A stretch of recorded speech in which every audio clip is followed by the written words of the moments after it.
අපි තමයි මිස්ගේ පළවෙනි බැච් එක. මම හිතනවා අපි ගොඩාක් දුරට මිස් එක්ක දුරින් හිටියට ළඟින් හිටියා වගේම හැමදේම එකින් එකට බල අපිට හැම අඩුපාඩුවක්ම කියලා දීලා මේ වගේ තත්ත්වයට ගන්න මම හිතන්නේ මිස් අපි වගේම සෑහෙන මහන්සි වුණා. ඔන්ලයින් ක්ලාස් එකක් කියලා කිසිම වෙනසක් තිබ්බේ නැහැ. අපිට මිස් ගාවට යන්න බැරි නිසා තමයි අතනම ඔන්ලයින් ක්ලාස් එකට සම්බන්ධ වුණේ. ඒ වුණාට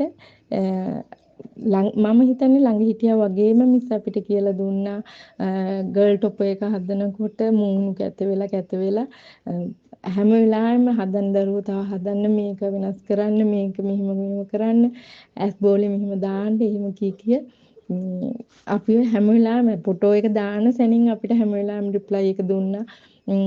මගේ මේක මට හදාගන්න බැරි වෙනකොට නෑ දරුවෝ මෙහෙම කරලා හදන්න ඔයාට පුළුවන් ඔයාට කල් ඇති කී ඇත්තටම මිස් අපිට දුන්න සපෝට් එක මම හිතන්නේ අපිට ඒක අපිට මාර වටිනවා.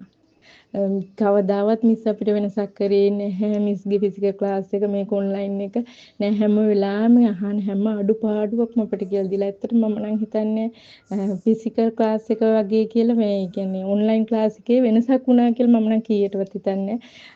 මගේ මේකත් එක්ක මම හිතනවා මම ඇත්තටම සාර්ථක වුණා. මට ගර්ල් ෆේස් එක හදාගන්න මට ලොකු අමාරුවකින් හිටියා.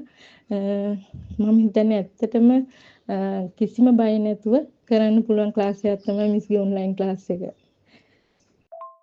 ඇත්තටම මිස් හදලා ඉවරනාට පස්සේ මට ඇඬුණා.